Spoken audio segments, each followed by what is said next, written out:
Not going your way. One political concession. Name one political concession. Honestly, I'm not going to have this guy's everybody. Ladies and gentlemen, welcome back. So what we have here is a CNN debate where Scott Jennings went against a group of left-wing individuals that came on the show, the CNN show, to debate in defense of Iran, in defense of Jimmy Kimmel, and this kid, Adam Mockler, he went as far as to try to defend a Nazi that is running for office as a Democrat. And a lot more that we're going to get into throughout today's video. Let us get into it by taking a look at this clip of Scott Jennings completely humiliating this 23-year-old leftist kid. Play clip. I mean, honestly, they have been at war with us for 47 years. We all know that Scott Jennings is more than happy to defend a war with a country that starts with the letters IRA that we are currently failing, that is going to put us trillions and trillions of dollars more in debt. I was only a few years old while you were in the administration defending prior endless wars. Now this war is failing. 8 weeks is endless to you? Okay, you said it was going to be 4 to 6 weeks. You have the attention span of a gnat? Homie, I debated you on TV 4 to 6 weeks ago, and you said we were weeks away from it. Now you're making condescending remarks because you can't defend the fact that this war is not going your way. Wait, one more time. Not going your way. One political concession. Name one political concession. Honestly, I'm not going to have this guy's everybody, in my face. everybody, hang tight. Honestly. Okay. No, everybody, calm down. Okay. We're having a debate.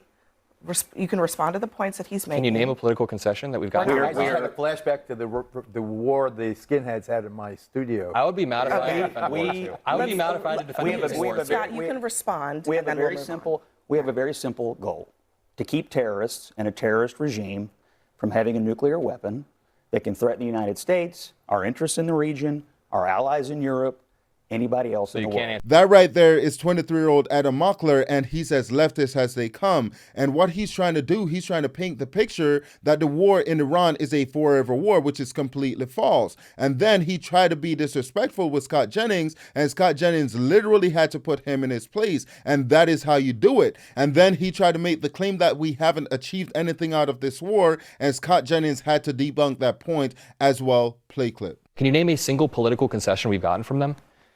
Anything at all? Or are you talking to me? Any political concession? Because you can't name one. So here's what we're doing. No political concessions. When you get up past your bedtime, you get hyper. Here's the deal. We have a clear issue here. You're shaking, bro. We have a clear issue here. No nuclear weapons for the largest state sponsor of terrorism in the world. Period. Full stop. The president believes, and he may be right. I spoke to a retired Rear Admiral today, Mark Montgomery, who's at the Foundation for Defense of Democracies. They think the blockade is actually more effective than the military campaign. And a little patience on the blockade here, where we cripple the Iranian economy, where we kill their currency, which is happening as we speak, where we put pressure on China because they need to get their oil flowing again. A little bit of patience right here, not bombs, but patience on a naval blockade, could get the outcome you want, which is no nuclear weapons for the largest state sponsor of terror in You've been saying this for 8 weeks, and we are now past the 4 to 6 week deadline. Where is the enriched uranium right now?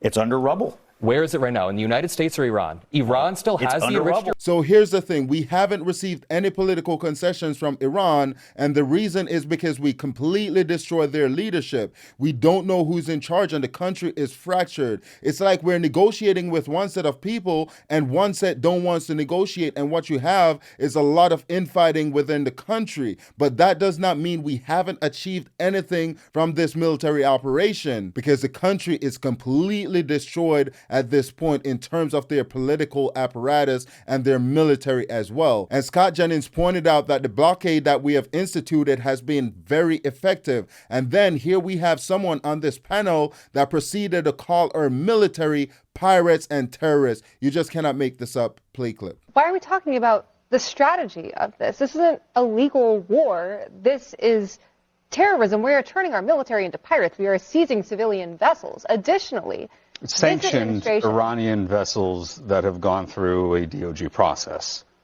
We are. You call piracy in if words don't have any meaning, but we have sanctions against these vessels, and the EU has sanctions against these vessels. In some cases, the UN has sanctions. But one of the most egregious aspects of this is the white Christian nationalist twist that Pete Hegseth has added onto this, saying that this conflict that we started. I don't know how these people makes it onto these shows because oftentimes they have no idea what they're talking about. And I don't understand how she can sit there and equate the military to being pirates. It just doesn't make sense to me at all. And here she is again, doubling down on her message, calling the United States the aggressor, which completely backfired after Scott Jennings confronted her. Play clip. Legal repercussions. This is a war of aggression. What is international law? Who's enforcing international law? Who is the aggressor here? Us. We are the aggressor. Against we Iran? launched this war. Yes. Okay. Just because Iran exists. Did all of U.S. history exist before the last 8 weeks to you, or just 8 weeks? It started on February 28th. Listen, we all know. I mean, honestly, they have been at war with us for 47 We years. all know that Scott Jennings is more than happy to defend a war with a country that starts with the letters. And here we have a video of Adam Mockler actually defending a Nazi that is running for office as a Democrat. And you cannot make this stuff up. Play clip.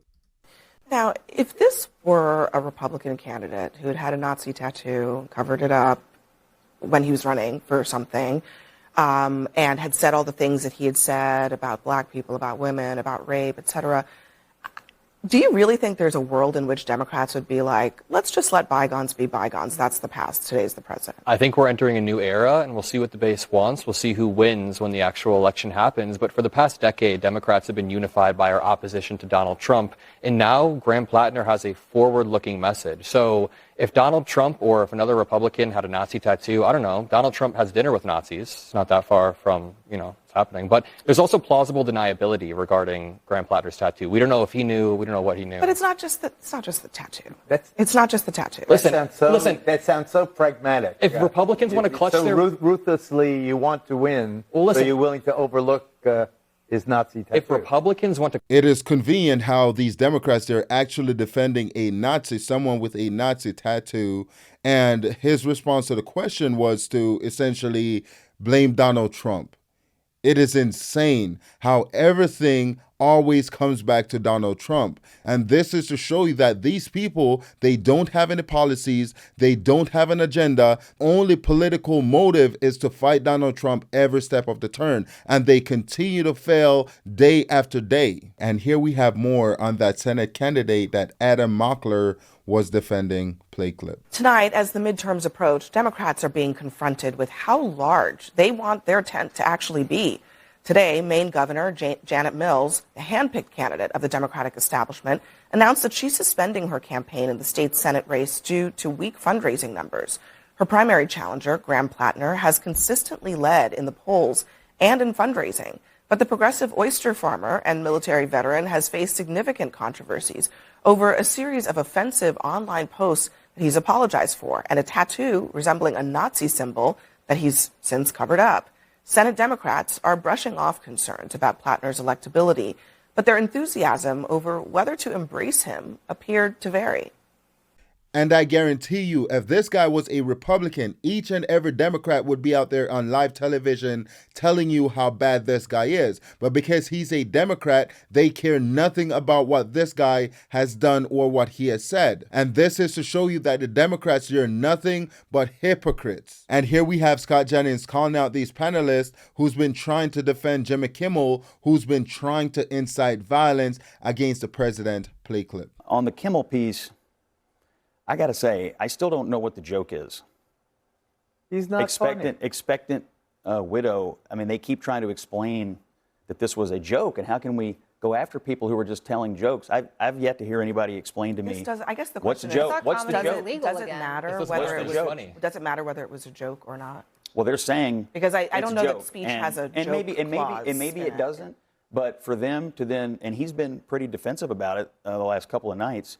But for them to say, "Oh, we're just out here telling jokes," I wish somebody could explain to me what is the joke about wish casting the death of the President of the United States or anybody else. Well, We all know Jimmy Kimmel wasn't telling a joke because Jimmy Kimmel is not a comedian. Jimmy Kimmel is a political activist, and we all know that. And that brings us to the end of today's show. Please let me know what you think in the comment section below, and I'll see you in the next one. Also, please consider liking, sharing, commenting, and subscribing.